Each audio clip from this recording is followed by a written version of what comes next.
I've been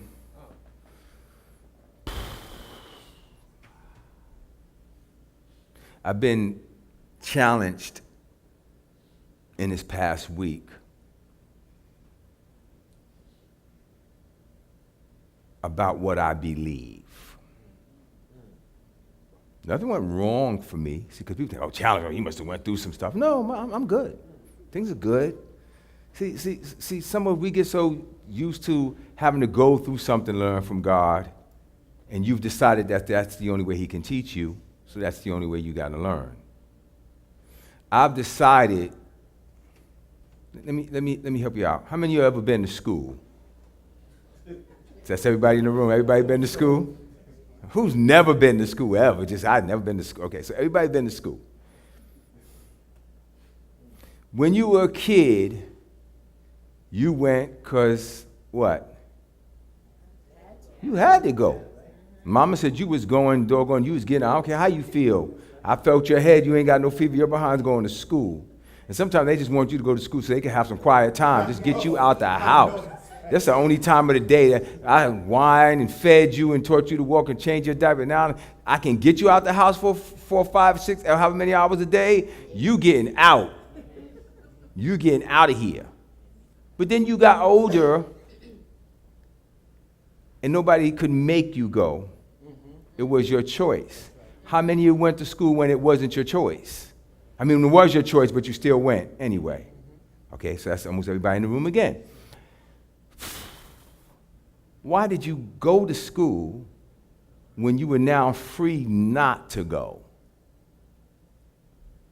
Simple answer is you believe that there was something you would gain for yourself now. You're doing it for you. You're doing it because it's good for you. At least you believe that this class or this course or this whatever I'm taking is good for me to fulfill the dreams that are in front of me, to help me on my quest to where I believe I'm called to be or want to be. Is that a simple, clean way to say it? When you're a baby in the Lord, there are things you are pushed into because God knows you're not wise enough yet to decide this is good for me and this is not. But you do get old enough in the Lord where the Lord says, okay, you should be mature enough to decide, to pick your electives. That's right. To decide what classes you want to take to become better in the things of God and in the walk of God in your life. There are things that I choose to go through.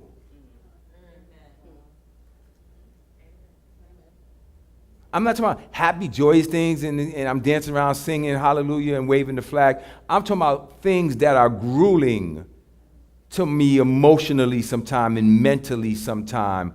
But I choose to put myself there for the sake of bettering myself in the things of God. In this season, I've been challenged because I've chosen a course in the kingdom of God that requires me to study a little more than what I'm used to. I said to God, I want to skip that class and I want to test out of it. I want to take the proficiency and I want to go to this level.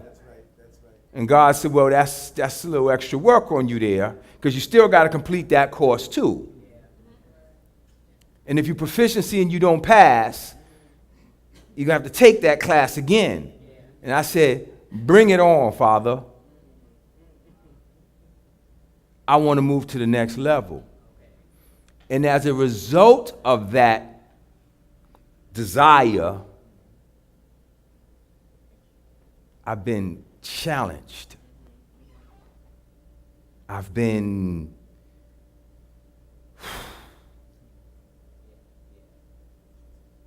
put in a place where it almost makes me call the question if I really want to pursue this vision at all.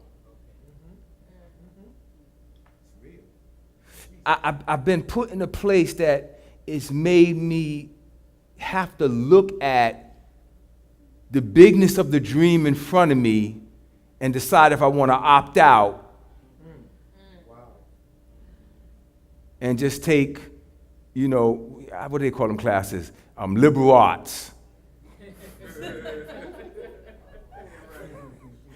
I'm telling the truth, though. That's what you say. I want to get a degree in nothing specific. Come on now. You don't feel like that sometime in your walk? God, just give me liberal. Just give me a little bit of whatever, and let me just go out there and figure it out. Well, this has caused me to find out what the weight of my desire brings. Let me give you a couple of examples.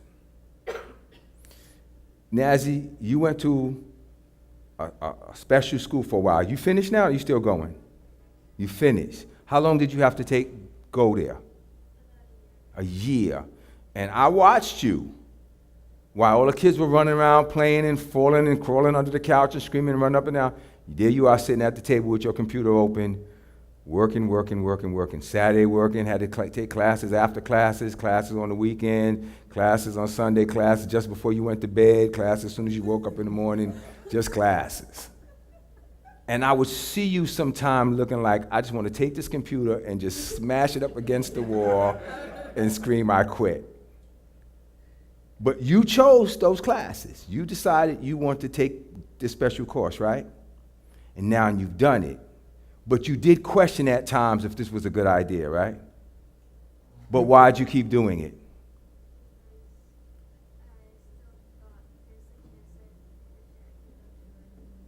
This is the chance for you to do what now? Speak up.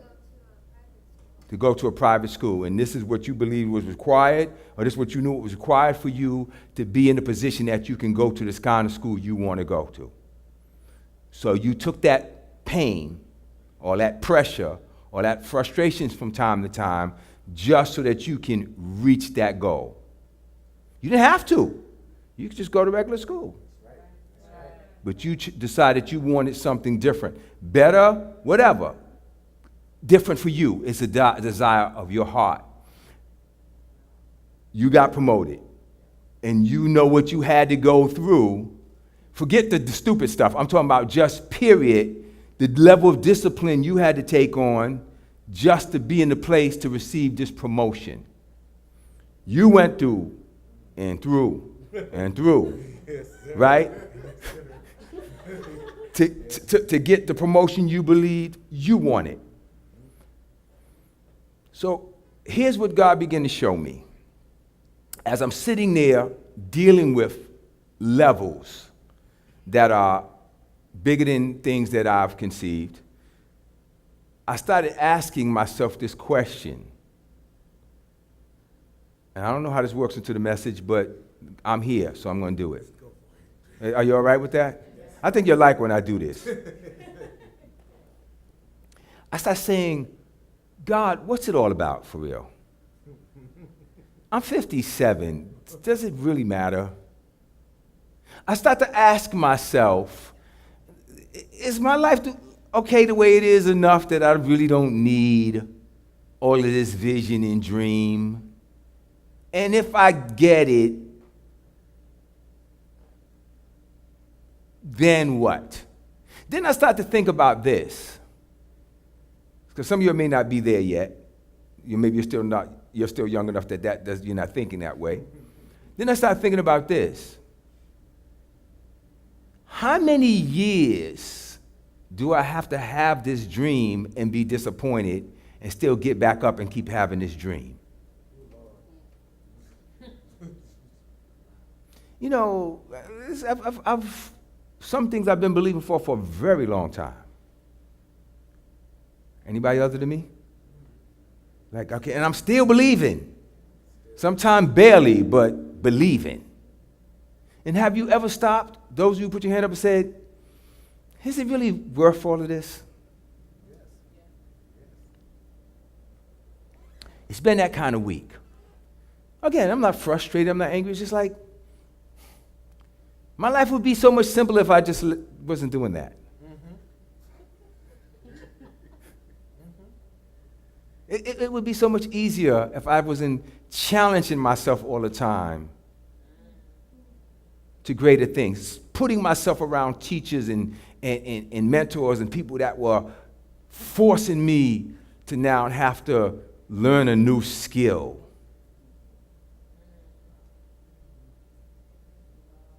And I thought about this walk with the Lord and how easy it is for us to just be Christian and live average. Just become saved and just hold on till we die. And I begin to think about, is it really worth it to want to pursue all these visions and dreams that keep waking me up in the middle of the night and in the morning? And I had this flashback. Are you listening to me? I had this flashback. I remember when I worked for school safety, and I decided, okay, at the time that was the best real job I had ever had. The benefits were ridiculous, medical this, that, and the other. It was a job. People say, yeah, you work here, and then you get yourself to a certain level, then you can go work for corrections, or you can go work for the police department, and I was like, am I supposed to be excited about that? Like, that's not my dream. I just want to pay rent. I don't have it right now. I didn't have a desire for a career in law enforcement. But they were telling me this is good. And I'm like, okay. And after a couple of years, I just decided I couldn't take it anymore. And I did the thing that I advise people not to do. I just quit. I didn't know where I was going. I have no new job. I just quit. And you know something funny I found out? The landlord didn't understand. The car dealership, they didn't understand. The financial, whoever it was I was with at the time, they didn't understand my frustration. It wasn't a point of interest to them that I had bigger dreams and this job was cramping my style. So I just left. The grocery store didn't have a section for people who just couldn't take it anymore at their jobs, free food. They didn't have any of this. But I took this step. And I cried out to God, not about was I wrong for taking a step, but to help me in the decision that I had already made. You ever done that? God bless what I already decided to do. I didn't seek you, I know, but now that I've done it, bless it, oh God. And God is so cool. He's so cool because he will, and he does. He does. He begins to move. But in that process now, it's like, okay, but you jumped out. And now I'm going to move for you. But now that you've asked me to move, are you going to stay on this path until I get you there? Because you jumped out without saving no money. So now, you're going to lose that car. You're going to get evicted from that place because you made this decision, but I'm still going to walk you. Now, I'm not saying you're going to get evicted, or you may not. That's what I went through. But I'm going to take you where you believe you want to go. But you have to stay committed to this vision. It got so bad, I felt so spiritually and emotionally pressed after a certain point that I even considered going back to work for school safety. I thought about it. You know what I said? It was easier when I was in Egypt. Why have you brought me out here to die? God said, I didn't bring you out here. You came out here. You did that. But I thought about going back to the thing that brought me total misery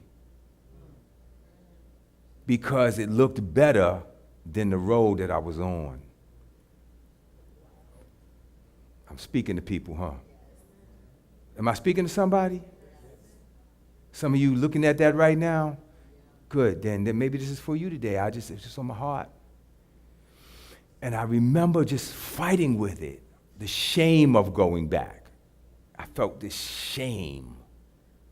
That probably was the enemy. It probably was my flesh. I don't know, but I felt shame. But at the same time, I also felt wrong. I felt like for me to abandon my hope right now and go running back would be just wrong. Just something inside felt, are you hearing me today?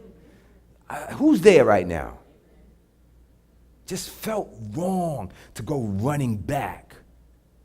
And I never forget, I fell asleep this night and I had this dream. And it was very lucid, this dream. And in this dream, I was back on the job. But I was hiding in the staircase of the school so nobody would see me or know I was there. And I was trying to spend the whole day in the stairwells of the school.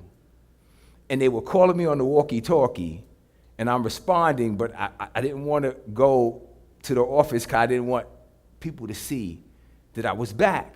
In the pain of that in this dream, the misery, the excruciating feeling of being back in something that I had cried for deliverance from was sucking the very life out of me in this dream.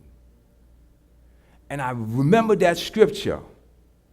He who puts his hand to the plow and then turns back is not fit for the kingdom. So I decided to rule that, to press, to not give up, to stand my ground, to take the pain, to take the discomfort that I was feeling at that moment in time. Am I speaking to somebody? And hold fast to the dream that I felt was alive in my heart. See, your needs of the day, yes, they're important. But if they snuff out the dream of your heart, you're not alive, you're existing. Somewhere in you is pulling you to destiny, but your need to eat today is putting that thing to death. I don't know why I went here. Again, this is not the message that I had prepared for today, and I feel like I'm coming to the end of what I wanted to say. But what I do want to say is you have to decide why. I guess it is part of the message. Why you believe you were called to be here and do this in the first place. Why this thing won't let you alone. And then you got to decide. You listen to me? Are you listening to me? Say yes real loud. Yes. Then you got to decide if it's worth that to me. He who found the pearl of great price says sold everything he had to get that pearl the Lord talked about. You have to decide that if this is what I'm called to, then this temporary discomfort or this desire to have a bed of ease is not worth it. The dream is worth it. The final goal is worth it. What I set out to do is, well, what if I finish it and it doesn't? You still keep going because the alternative is going back to doing something that you're totally unhappy with. Living a life that you're totally unsatisfied with. You can go back, but can you go back? Just decide. I can take a little wind. I can take a rain. I can take a storm. I can take a little frustration. The destiny's bigger. What I'm dreaming about is bigger. How does any woman have a second baby? Figure the sisters can relate. How do you do it? After number one, it's like, okay, I'm out. Never doing this again. And I've heard women say that, never doing it again. And 2, 3 babies later, I'm like, dude, because the prize. Well, some of them you just don't know how to take care of yourself, but we won't have that conversation.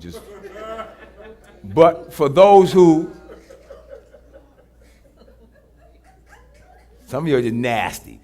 But to the other ones, the prize became greater than the pain. You're willing to walk through the pain for the prize. I'm not a suffering teacher, but sometimes life does suck. But you have to decide that what you're called to do is bigger than what you need to walk through to get there. There's a reason there's only a few people on the top. Because there's those few people who are willing to go all the way through.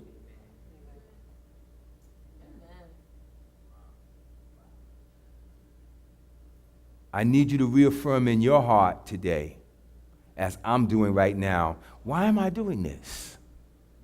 Do I need to do this? No. But can I live without doing it? No. It's who I am. It's my destiny. What am I going to do? Go sit in a rocking chair and just, live off a pension for the rest? What am I going to do? No. I can't. I'm not dissing anybody who does that. I know people who work for their pension. And as soon as they get it, they turn old. Everything about them turns old. Their look changes. Everything, they begin to just decline. That's not any of you. Right? Then, as long as it takes, I have to decide, God, there's a reason for me to do this. Some of it I know, some of it I don't. Are you listening to me? But I'm going to stand. I'm going to believe. And I'm going to keep doing it till it works. And let me just close it on this note. As I found myself questioning my whys, why am I doing this? Do I really need this? Unlike some people, I'm pretty good. I can make a couple of moves and be good for the rest of my life. Not rich and rolling in dough, but bills paid, mortgage paid, pay the taxes every year and be good. But God said this to me. So, and I'm saying this to you. So you realize the choice. How many of you realize the choice that you have? You realize your choices, right? Good. So you can pursue the dream that God has put on you for the next 5, 10 years, feeling frustrated. Could be the next 3 months. But I'm saying for some of us, how many of you feel like you've been pursuing it over 5 years? How many of you feel like it's been more than that?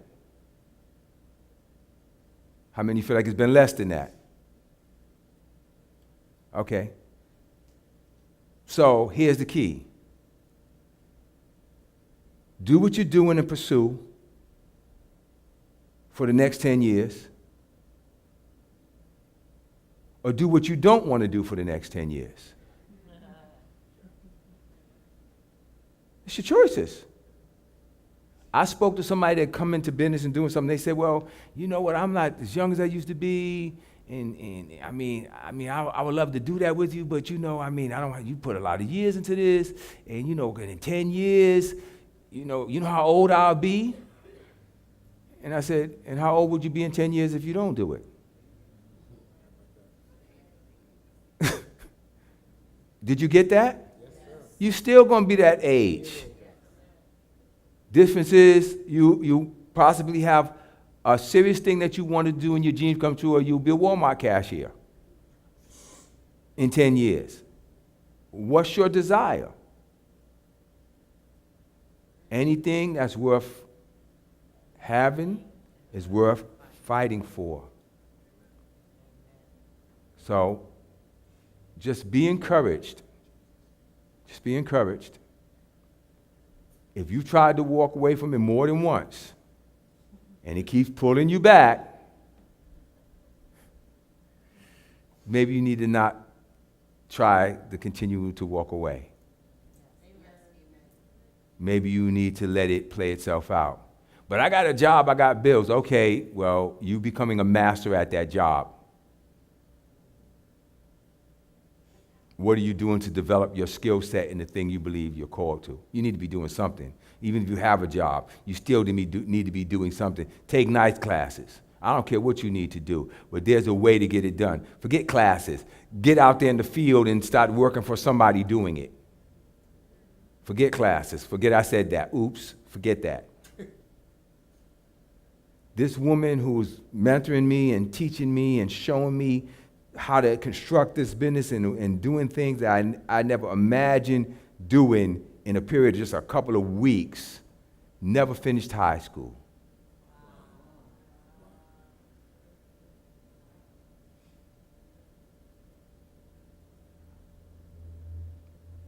But all these major companies look to her for her direction.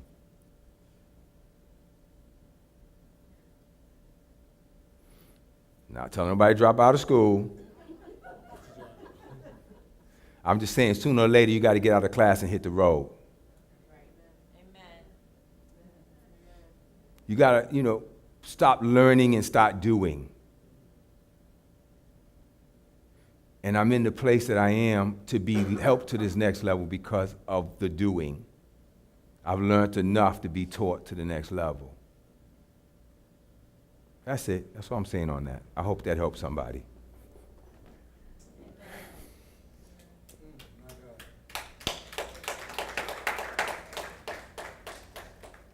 Just say real loud, I'm not quitting. I'm not quitting. Say, I'm not giving up. I'm not giving up. The dream will manifest in my life. And I believe sooner than later, I am not giving up.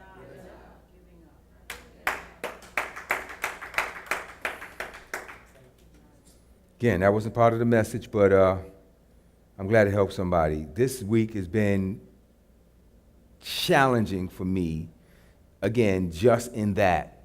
And you might not think that that's challenging for me, because people are like, man, you don't know. Yeah, I do know, because I remember being homeless. And I thought I was done. I remember my dream was to get to half of what I have right now. A quarter of it. And I would be good. But once you accomplish that, you start to find out what your real why is. And I said to you guys last week, your why and how it lines up with what God has called you to. Remember I said first your why becomes about what you want to do. And then as you get a little more mature, that why becomes about the universal picture, the global picture. How does this affect me overall and what God is calling me to? And so I'm in the place now where the questions are hitting me because I'm starting to realize that the why that I'm seeking now goes beyond any of my needs. It's not about my needs. And I tell you something else? It's also no longer about my needs to want to do for everybody else. My why has changed. See, how many of you have struggled in your life in the area of finance at one time or another? I don't want to point out nobody now, so just say you have. Here's the classic move. I want to be wealthy or well off so that I don't feel this pain anymore, and then I'm going to go help my friends and family. Right? That's how you think. That's how you think. My life is better now, and I feel responsible to make everybody else's life better. And you know what happens? You don't make their lives better. You make their lives worse because they use the crap out of you. They don't push, they don't dream, they don't desire, they don't do any your success. Why? Because I smiled at you and told you I believed in you. And as a result of that, everything that you worked for, I'm supposed to share it. And here's the problem. It's not so bad they feel that way. It's that you feel that way. You believe that. So you immediately begin to take on this role of being everybody's provider. As you guys got out of your spiritual bond, you felt like it was your job to go into everybody's spiritual pit and drag them out, kicking and screaming, even if they were holding on with chains. After you get kicked in the nose and the lips a couple of times and you realize, you know what, leave these people where they are. They don't want to come out. The reality is, now I'm seeing this. So I'm telling you this, you've never heard me say this before. Now I'm seeing this. I made that mistake. I got real hurt doing that. Disappointed, used, a whole bunch of stuff. I'm not mad at nobody. Listen, nobody took nothing from me. I freely gave it. But here's what I came to the reality of.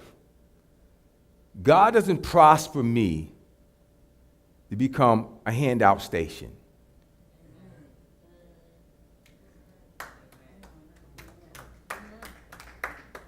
He prospers me to become a source of direction and avenues for other people.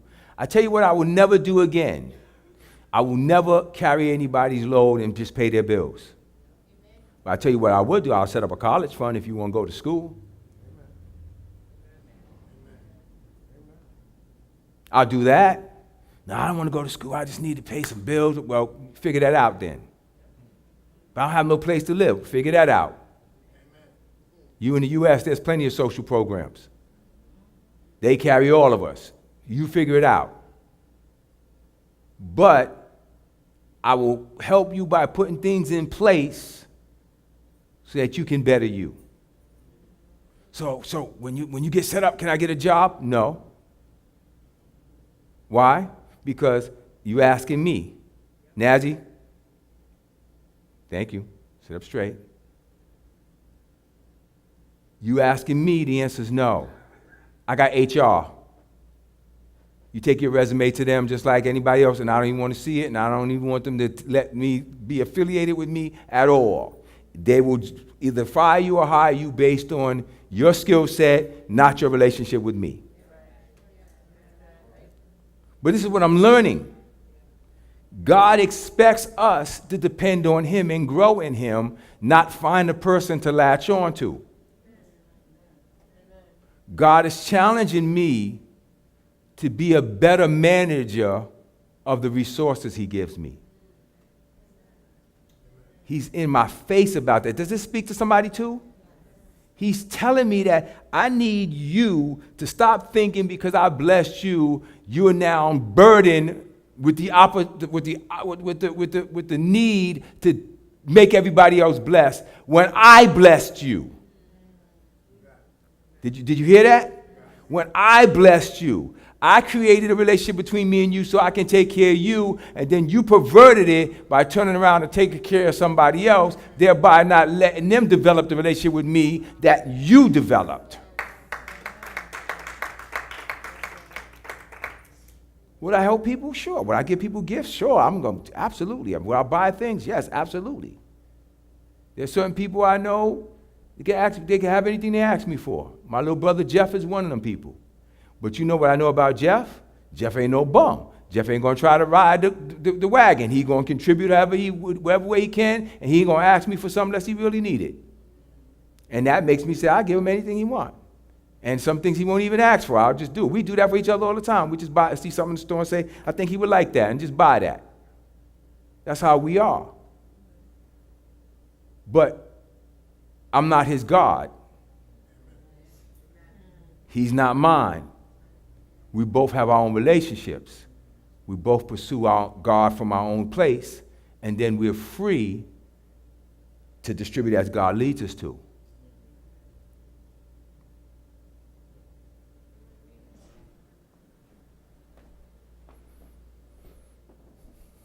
Again, not part of the message. I had an opportunity in this past week to watch the person that came into my life as a helping mentor tell me that somebody I believed in and hired needed to go.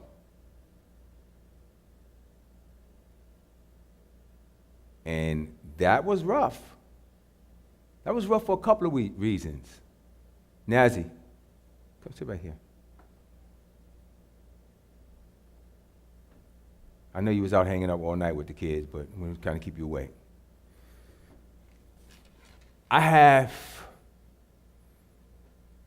When I believe in somebody, and I make the investment of believing, do you want me to keep doing this? Yes. See, investment is not always money, right, Angie? You're a teacher. You understand this probably better than anybody. You invest in people. The biggest investment you can make in somebody is your time and mentoring because you believe in them. Yes. You see something in them great and you want to help them get there. That's an investment. You understand what I'm saying? It's not monetary. It's better than money. It's an investment. And you take your time. For some people, it's just your kids. But some people, you meet somebody and you just feel like, man, I just want to help them. And that's an investment, and that's better than money. And when that investment is squandered, you feel something about that.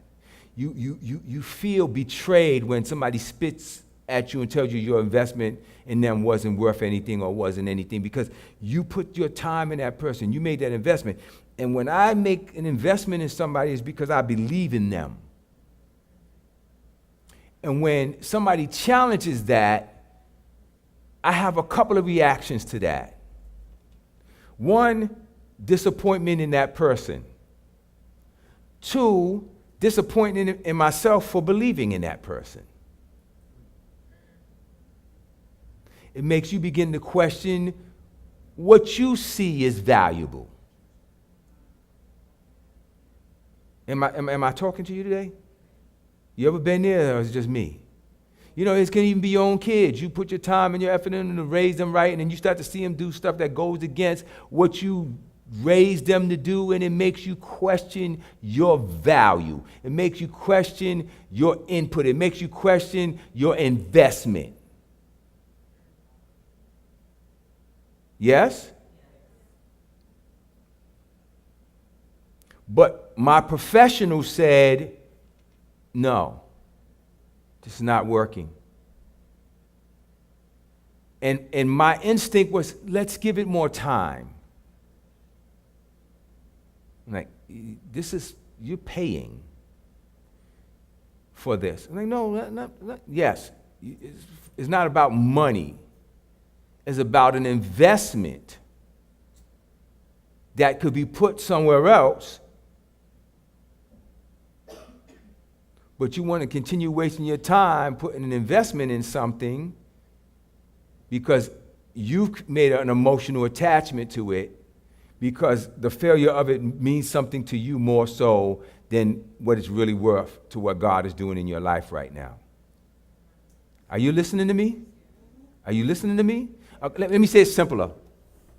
How many of you are holding on to situations, things, and people just because you don't want to be wrong, not because you know the time is up? How many of you keeping somebody still around that you know don't need to be around anymore, and everything tells you that you're done, but you're still trying to be the rescuer because you don't want your investment to be wrong? I've seen people put money into things, and the thing is going south, but they still keep pouring money into it because they think if I keep throwing money into it, eventually it's going to wake up and see the light. But the truth of the matter is that thing was doomed, and maybe one day, but not today. And it's time to fold and walk away. Who am I talking to today? But I have this rescuer's mentality. I want to believe that if I just invest a little more, isn't that the plight of an abused woman? in a battered relationship, if I could just show a little more compassion, a little more love, and a little more, maybe he'll change. I'm facing all of this down this week. I want to save. And she said to me, you know what? What makes you a good manager and a good CEO is you care about your people. You care about your people. It's not just a job. It's not just having them work. You care about them.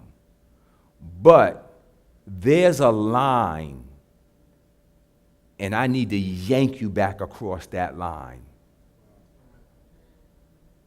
You've crossed it. This is what the person is hired to do. This is what a person does. They don't come together. The person goes. All your belief in the ability matters not to me. You hired me to do a job. I'm doing it. It's over. Now I'm sitting there saying, I got to see this person, though. What do I say if I run into him in the supermarket? Like, what do I say? What does that have to do with the vision that God has called you to?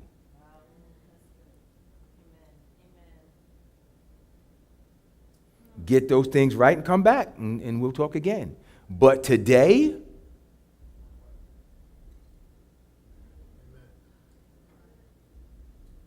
well, maybe one day things will be right between us. Then we'll talk on that day.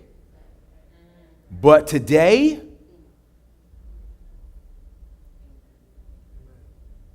is this helping somebody? Okay, I had no intention of doing any of this. This is my own personal emotional struggles that I'm going through. But if it can help you, it's not emotional. It's true. And then people say it's business. No, I'm starting to understand that. No, it's not. It's business, because that doesn't work for me. It's the truth. It's facts. No, it's facts. It's not emotional. It's not business. It's truth. You told me you were my friend. And then I've walked with you long enough to find out, I'm going to say this. I walked with you long enough to find out that I'm your friend, but you're not mine. I've walked with you long enough to find out that I'm always there for you, and that's why I'm your friend. But you've never been there for me. You call me friend because of the value I bring to your life, because you can depend on me. And I call you my friend because you can depend on me.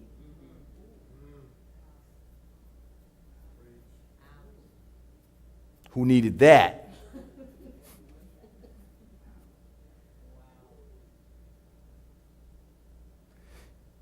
You have now taken my heart, my personality, my friendship, and made me your lucky rabbit's foot. But you bring no value to me. And when I have to stop and look at the people that I've called friends and realize I'm calling you a friend because I'm there for you.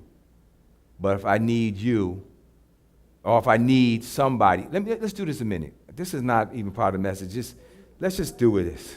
We're here. I keep trying to go to my scriptures, and it's just not happening. So this is just a family talk today that's winding up online, all right? Let's do this. I want you to take a minute right now, just a minute with me, if you don't mind. Can I get you to do that? I want you to stop, and I want you to think about some of the roughest things you could go through. If you could think of, be it financial, be it emotional, be it whatever. I'm sorry to have to do this to you, but I need to do it. And I want you to ask yourself right now, who would you pick up the phone and call or run to at that moment that you know would be there and help you through? You got that person in mind? Did you have the person? How many say, I can't think of nobody? How many say, I got a person? One person. How many got more than one person? How many got more than 5 people? Okay, them hands came down. So we know it's between 1 and 5, right? We know that's the number. That makes it easier. Those are your friends. Not the ones you... Now, watch this. How many people call you when they need you? Is it over 10? See? You got it? Did I just help you there? We just beginning to identify who your friends are. Those ones that you know you can go to. Those are your friends. The rest of them are not. Yet they're your dependents. And you're probably codependent. Those are not your friends. Now, how many you say you have of those maybe 5, you could go to them with anything or no, specific things. This one person I would go to did this, but I wouldn't go. Yeah. They ain't no good for no money. But if I need somebody to talk to, I go to, well, then you can then begin to rank them in order of importance. The one you can go to for everything, that's the real friend. The one you can go to for this, but they ain't ever going to give you no money, then they shouldn't be able to get no money from you either. Did you catch that? Oh, they always available to talk, but they ain't going to help you out. But they come to you when they need stuff? No, it needs to be mutual. Because you start to find a pattern as you start to look at your friendships. I know there's a few people that I will go to and talk to about whatever's on my mind. And it's very few. One is my little brother. And I pick and choose what I'll talk to Jeff about, not because I can't tell him about everything, but Jeff makes some stuff worse.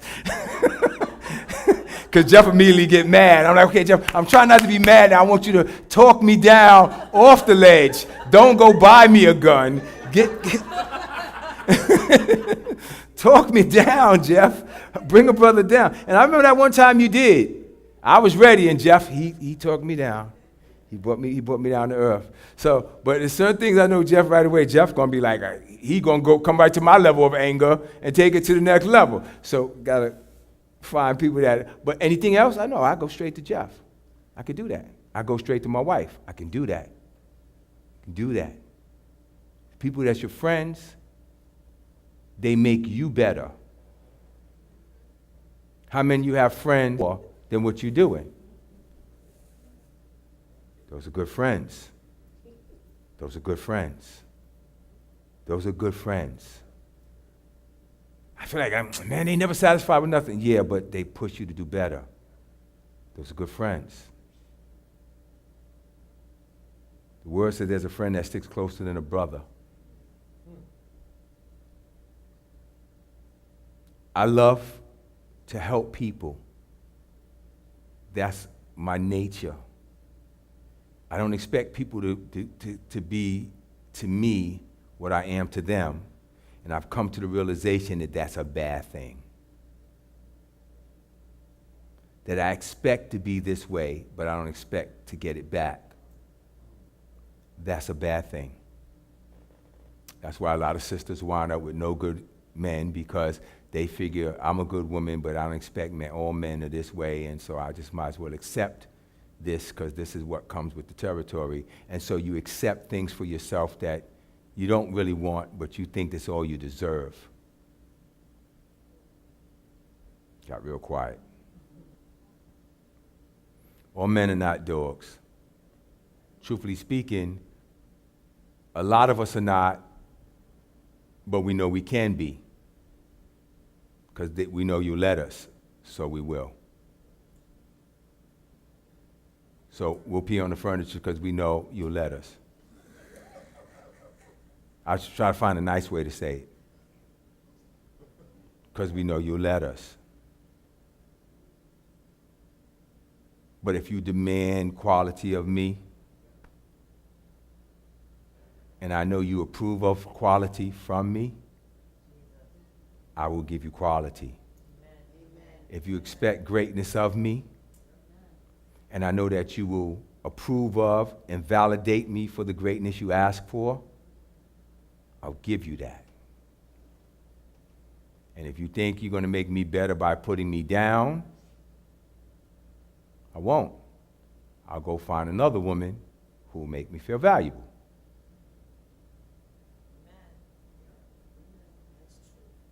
Men very much need validation. Very much. That's a whole different conversation.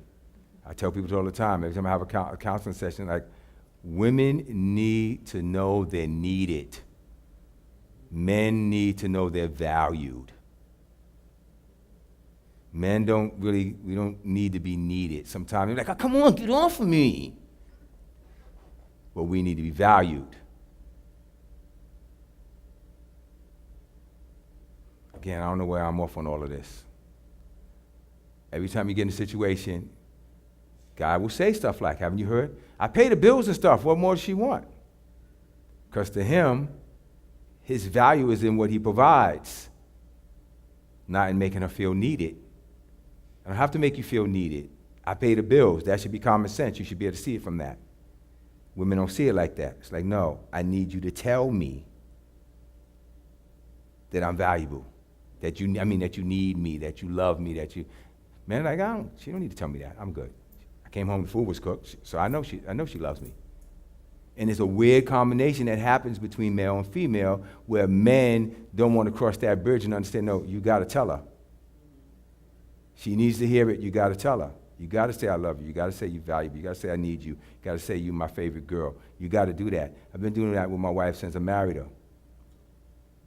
But you know something else I noticed? We was having this conversation yesterday. My kids don't call nobody dad. My kids don't call nobody dad. I've had a lot of people call me pop and dad. My kids don't. Not because I forbid it. I don't care. They don't call me dad, nobody else dad, because they said, that's my dad. I got a dad. My dad covers everything. I don't need to be calling nobody else dad. That's dad. But that's a position that I put myself in, to be that. The problem is I try to be dads to people that they don't want a dad. They want a daddy Warbucks. They want a provider. They don't want the correction of a father. A lot of people walk with God. They don't want a dad. They want a daddy Warbucks. They don't want a father who's going to correct, who's going to chastise, who's going to guide. They just want a God who's going to answer prayers. Well, if you got the right to come to me and call me dad, then I got the right to chastise you. If you're going to go to God and call God Father, he has a right to chastise you. He has a right to spank you. He has a right to snatch you by the scruff of your neck and drag you back in line. And for me to let somebody in business do that to me and say, well, you want me to lead and help you figure this out, then I need you here in this situation, and I need you to be quiet, and I need you to let me move. And I have to be able to, and have done so far very good at, talk to her. But I'm talking to you, I know you. Talk to her. She made a decision, I'm going with that decision. Sorry. Because at some point you have to trust somebody. God didn't make you to do it all alone. You got to trust somebody. So start to narrow your list out. Who you calling friends? Why are you calling them friends? What does that friend bring to your life? What do you bring to their life?